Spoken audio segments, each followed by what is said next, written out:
All right, yo. What's up, guys? I'm just a Razorback fan that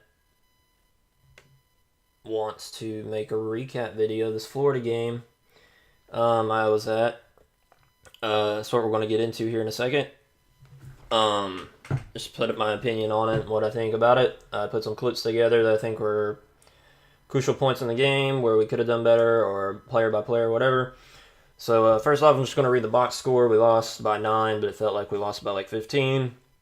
Um, Mainly their players that tore us up were Kayvon Allen, who got booed the whole game because he's from North Little Rock. He went to Florida. He hit 5 threes, had 21 points.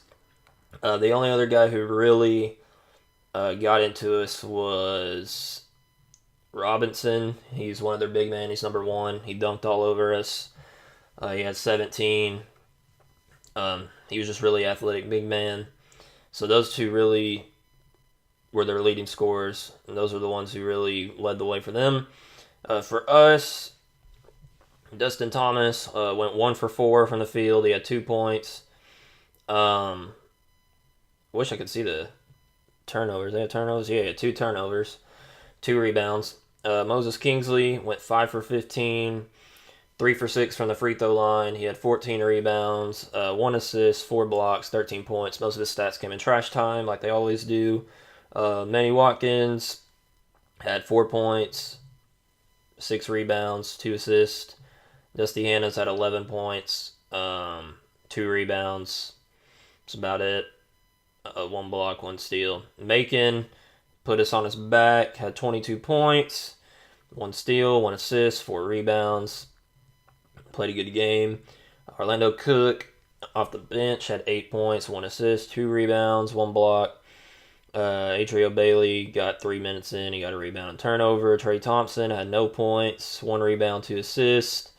Barford went 1 for 8. He had 3 rebounds, 2 assists, and 1 turnover. Anton Beard came off the bench, had 10 points, 2 steals, 1 assist. 2 turnovers, excuse me, and went 3 for 5 from the field. So yeah, as far as that goes, Macon put us on his back. It's the only reason that we stayed in the game, to be honest. Our next leading scorer behind him was Moses Kingsley, but he played horrible. Besides that, Dusty Hannas had 11, and Dusty didn't play horrible. He did have 1 key turnover in the second half that really almost put the game to an end right there. I felt he should have stepped up more. He took 6 threes, missed 4 of them. He missed 3 like really wide open ones, but he hasn't really shot well in the games all season. I saw him in warm-ups make about 15 in a row, like on 4 separate occasions, but I don't know what it is, if it's just like a mental thing or whatever. So yeah, Macon really led the scoring. Beard came in and had 10 key points that we really needed to even stay in the game. Cook had 8. So yeah, I'm just gonna go through these clips that I got from the game. Yeah, we'll just talk about them as I go through them. So first clip, we have Dustin Thomas. He dribbles in and just loses the ball right there on the second possession of the game. Dustin Thomas, from what I saw from this game, cannot play through any contact, and I don't know, he just loses the ball. He's not a post player, or he hasn't shown that to me this season. He's more of a mid-range shooter and rebounder, which he only got, 2 rebounds, so didn't do that much for us at all. So he played horrible. Next clip. Let's see what happens here. Oh, yeah, I throw it in. The Moses Kingsley dribbles in to 2 people and does a contested floater by 2 people, and obviously airballs it, but Manny Watkins is just there to put it back in, thank goodness. Next clip, Macon throws a bad pass to Dusty Hannas. Dusty gets his man in the air, has a wide open 3, misses. We get the ball back, and Moses Kingsley has a wide open shot right there. Nobody around him, but for whatever reason, he decides to dribble, take 2 steps in, and floater it. For whatever reason. Of course, he misses it. Next clip, we throw it into Moses Kingsley again into the post. So he has two people eyeing him, or he has one guy on him, another guy just like eyeing him, ready to help if he tries to make a post move. And he does a fadeaway jumper, which does not go down, which hasn't all season. So yeah, and we come back, and this is what you see the screen. This is how they scored about 80% of their points on us. They would screen our whoever's going to their point guard, and then Moses Kingsley would switch off and guard their point guard, which is what happens right here. So Moses Kingsley's on their point guard, and we give up a wide open three because miscommunication on defense. I guess we gave up a lot of wide open shots. This clip right here, we get to Moses Kingsley, just loses the ball out of bounds. Takes one dribble and just loses it. Macon right here hits a three, one of his 3 threes in the first half. We come back. Now watch Moses Kingsley as he picks up nobody, and just his man just wide open, layup, boom. Right off the inbounds pass. So you see this guy at the top of the key, the Robinson guy I was talking about, their big man. This is how bad our defense was. Nobody picked him up. So we have, right off the inbounds play, we have Anton Beard guarding nobody about right here. We have Trey Thompson guarding their post mid. Barford is supposed to be guarding 23, but he's wide open as well. And Hannes has the guy who's going to be in position for a potential corner three. And nobody picks up the guy at the top of the key, so they throw an inbounds dunk on us because of our great defense.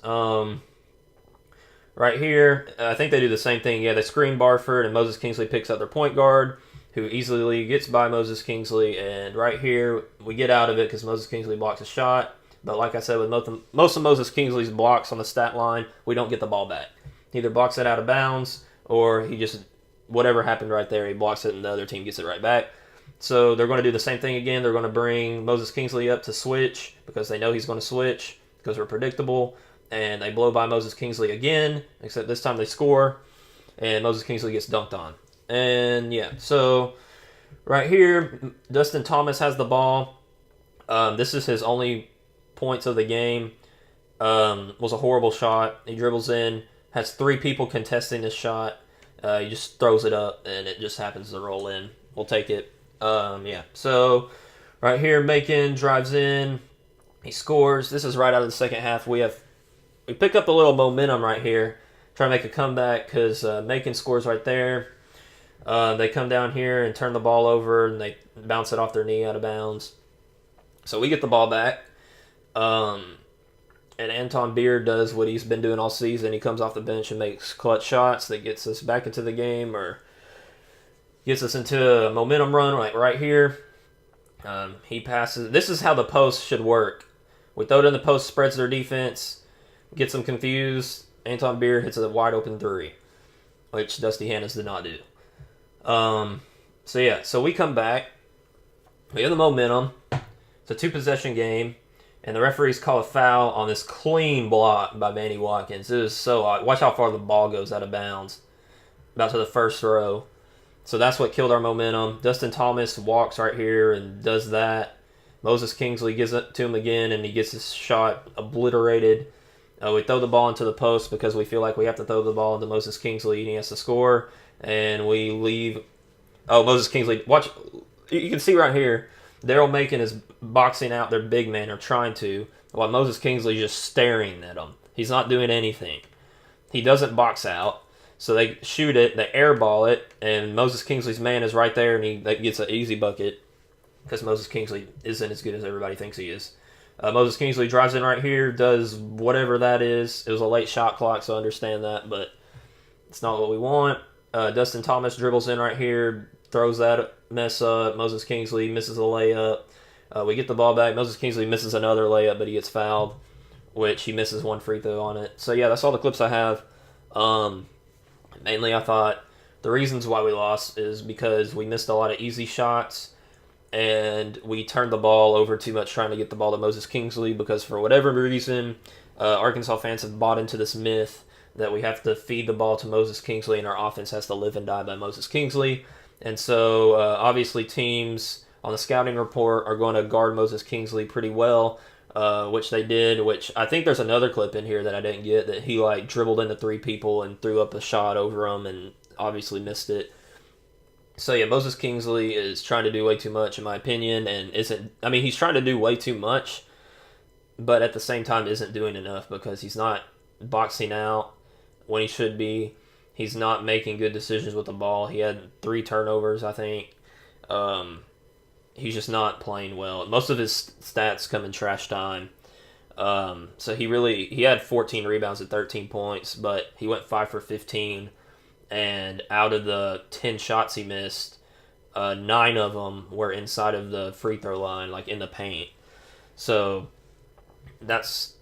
he just makes really stupid decisions with the ball. Like that floater, he had a wide open jumper, but decides to take a dribble in and float it from beyond the free throw line. Yeah, so that's the main reason I think we lost. Other than that, I think Dusty Hannas didn't step up enough. He only had 11 points. He missed 3 wide open threes. He didn't step up. I would have him shoot more. He just kind of seemed like mentally scared to create his own shots. That's why Macon stands out from the rest of the teams, because Macon's not afraid to create his own shots. Macon and Beard. Beard played well. I thought Orlando Cook played well for the minutes he got. Nobody else besides Beard, Macon, and Cook really played well. Watkins isn't like a real impact guy, but he's a high energy guy. I didn't think he played bad. He obviously had that one block that got called for a foul because the referees completely missed it. So yeah, Barford is another reason I think he should have stepped up. He went 1 for 8, and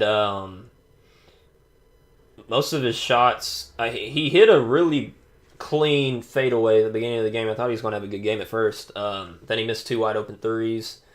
Just didn't knock down the easy shots we got.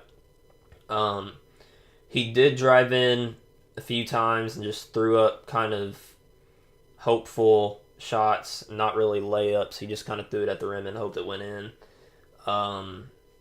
He just didn't really get any clean looks. So yeah, that's all I really have about the basketball game. As far as the Belk Bowl goes, nobody really wants to talk about it, but I'll talk about it. We pretty much just won up to the Missouri game. If you were watching the Missouri game, we were up 24-7 at halftime, and Missouri came back and beat us. Well, this game we were up 24-0 at halftime, and Virginia Tech came by and beat us. Scored 35 unanswered points. Austin Allen had 3 interceptions in the first half, which was the main reason that the defense gave up 35, because they were on the field because we kept turning the ball over. Drew Morgan fumbled. We had 4 turnovers in the second half. Played absolutely horrible. As far as that goes, I think that's on the coaching staff. And Brett Bielema hasn't won as many games as he should have this year or last year or the year before. But the fans' excuse for that is, he's a great guy, which he is a great guy. And we've had the highest GPA average on the team, and the players are really just doing well or good guys. And that is until that Jeremy Sprinkle shoplifts Belk, which if you hadn't heard the situation, we're in the Belk Bowl, as you know. So Belk gives every player on each team $450 to spend at Belk, a gift card. Well, Jeremy Sprinkle goes and not only spends $450 on his Belk gift card, but tries to shoplift more. I saw it all. He shoplifted, and I think it turned out to be like $550. So he tried to shoplift more than what Belk gave him, which is ridiculous. And so he got caught, and he got suspended for the game. Drew Morgan got ejected from the game for spitting in a player's face. He did not play well at all. He did in the first half, not in the second half. As far as that goes, that's just coaching for me. The second half, every year, every game, we usually don't play well in the second half. It's really the tale of two. If we don't play well in the first half, we usually play well in the second half. And if we play well in the first half, we usually don't play well in the second half. We've never really played a full consistent game all year long. So Brett Bielema's safety net of the players are really good guys and they're becoming men or whatever it is. You see the shoplifting thing, which isn't Brett Bielema's fault. Jeremy Sprinkle is a senior and he should know better. But even if he's a freshman, he should know better. But it's just Doesn't make any sense to me. And Drew Morgan getting ejected out of the game. So yeah, that's just the Belk Bowl. I'm glad I didn't see the end of it because they had a watch party at the basketball game, but they kind of cut it off when the basketball game came on. But yeah, so that's the horrible night of Razorback sports. Thursday, December the 29th. If you want to see more videos like this, just let me know in the comments or whatever. Feedback would be greatly appreciated. If you agree or disagree with me, just say it in the comments. Discuss it. And yeah, so I'll see y'all next video, I guess, if you want one. So yeah, peace out.